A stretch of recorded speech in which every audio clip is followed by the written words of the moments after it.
Mas eu tinha a verdade do meu lado.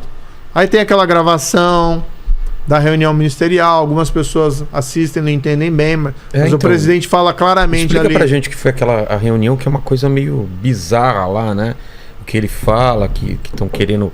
É aquela que estão querendo foder com a minha família. É isso, essa reunião. Né? Que se eu não vou aceitar, e se precisar trocar o superintendente eu troco, se precisar trocar o diretor eu troco, se precisar trocar o ministro eu troco, que foi quem fez. Uma coisa muito grave isso, né? Mas assim, gravíssimo.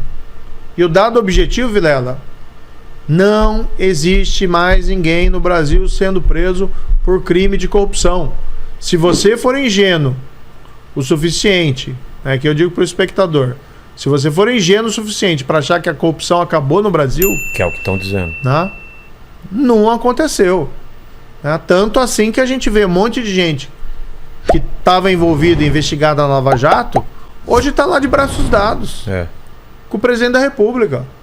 A pessoa que foi condenada do mensalão, político condenado do mensalão, de braços dados com o presidente da República. E a Polícia Federal, respeito à instituição, tem um grande apreço pelos delegados, pelos agentes, pelos escrivães, pelos peritos, papilocopistas, servidores em geral.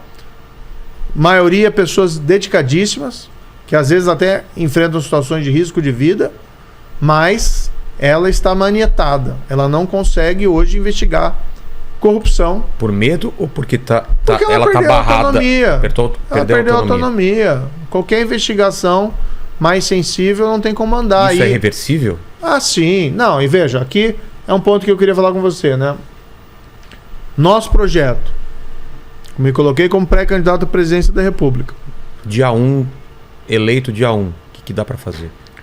Primeira coisa que tem que fazer é garantir a autonomia da Polícia Federal. Como? É só você botar um diretor, não um diretor para cumprir minhas ordens do presidente, mas é um diretor para cumprir a lei, com autonomia. E uma das coisas que a gente quer fazer é trazer, como fazem lá nos Estados Unidos, um mandato fixo para o diretor lá do FBI. Aqui para o diretor da Polícia Federal. Então ele fica por 4 anos. Como que é hoje em dia? Hoje ele é nomeado e pode ser substituído a qualquer momento. Tá. Então o que a gente quer fazer? 4 anos para o diretor da Polícia Federal, só podendo ser demitido tipo por uma causa justa. Manifesta insuficiência de trabalho, se ele praticar algum crime, algum ilícito.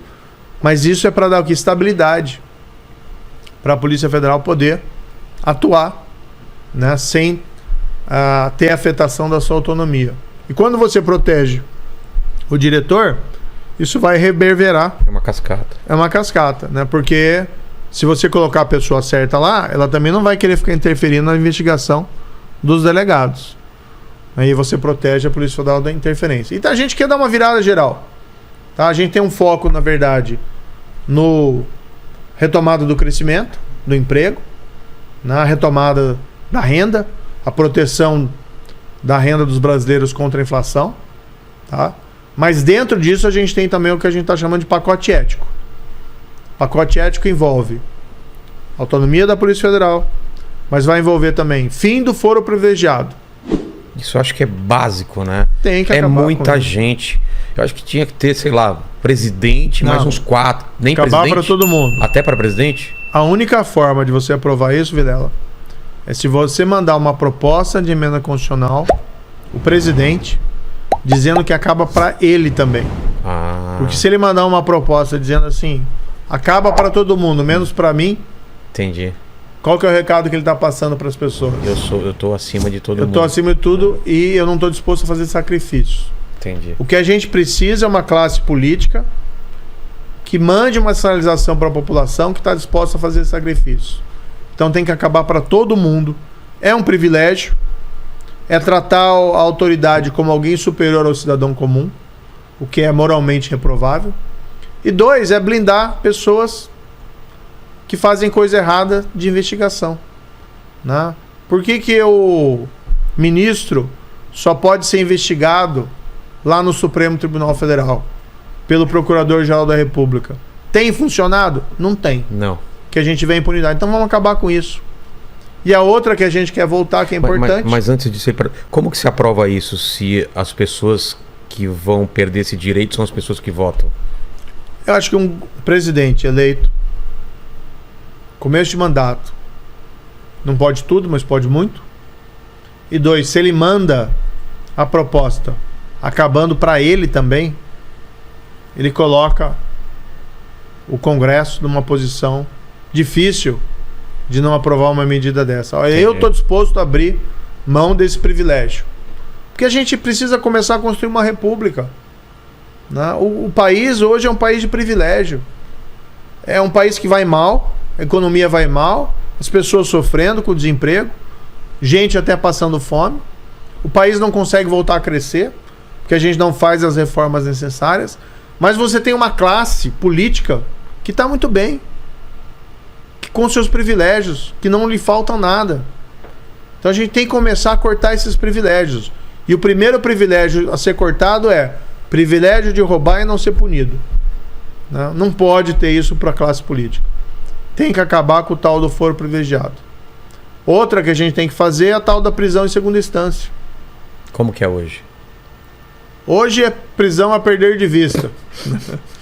Vai indo. Se você tem um bom advogado, você consegue levar recurso até o Supremo. Entra numa fila. Entra numa fila, dura 10 anos, 20 anos. Prescreve, não acontece nada. Isso é denegação de justiça. É o quê? Denegação de justiça. O que é isso? Olha, você vai ao juiz, o que você quer? Justiça. Quando o juiz não profere a decisão, ele está denegando a justiça, ele não está dando o que você está pedindo. Ele está denegando o que você tem direito. O Supremo ele havia admitido essa execução em segunda instância, em 2016. Isso virou o jogo, né? Isso virou o jogo na Lava Jato. Foi um momento importante. Deu um recado para os criminosos, olha, a lei é para valer. Isso é mais rápido agora. Em 2019 voltou atrás. Soltou todos aqueles criminosos que estavam presos, vários inclusive da Lava Jato, por conta da execução em segunda instância. Então o Supremo, com todo respeito aos ministros, tem mandado recados para a sociedade muito ruins. Mas não adianta a gente ficar chorando. O que eu fiz como ministro? Ainda era ministro em 2019. Eu procurei os ministros do Supremo, falei com eles, pedi, defendi a manutenção da prisão em segunda instância. Não por causa do réu X ou do réu Y, por conta do instituto, que é importante, que a justiça seja feita. Supremo reviu, emitiu uma crítica pública. Procurei o Congresso. Se o Supremo interpreta a lei, então vamos mudar a lei. Apresentamos lá um projeto de lei, sugerimos uma emenda constitucional, está tramitando até hoje. Eu era a única pessoa que defendia isso no governo. Quando eu saí, essa pauta acabou. O governo nem fala no assunto mais. Não fala em foro privilegiado, não fala em prisão em segunda instância, não fala em combate à corrupção. Ou seja, isso acabou dentro do governo. A gente tem que retomar essa pauta. O que a gente vai fazer? Além da parte lá econômica, a gente precisa retomar essa pauta ética. Porque a gente não pode viver num país em que a corrupção possa ser considerada um crime que não tem punição. Não importa quem. Não ter consequências, não ter pena. E você manda um recado para a população que tem gente acima da lei. Um país, uma democracia forte se constrói com a ideia de que ninguém está acima da lei. A gente precisa retomar essa bandeira. E o nosso projeto acho que é o único, Vilela.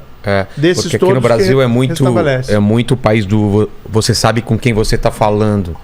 Quando você vê nos Estados Unidos é quem você pensa que é. Tipo, não interessa quem você é, você não está acima de mim.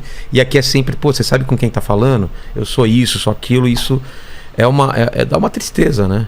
Tristeza. Mas Moro, e também aquela história, é o dinheiro que falta na saúde, na educação. Parece que um dinheiro que... parece que é um dinheiro que não ia para nenhum lugar. É um dinheiro... São bilhões, mas Não, é um dinheiro que poderia ir para a saúde, para a educação, para outra coisa, e que está matando gente. Tá matando gente na saúde, está matando gente, está deixando gente de se educar, de ir para a escola. É uma coisa muito grave e parece que é uma coisa que é um dinheiro que, né, não tem. Só a Lava Jato devolveu quanto? Só a Petrobras conseguiu recuperar 6 bilhões de reais por conta da Lava Jato.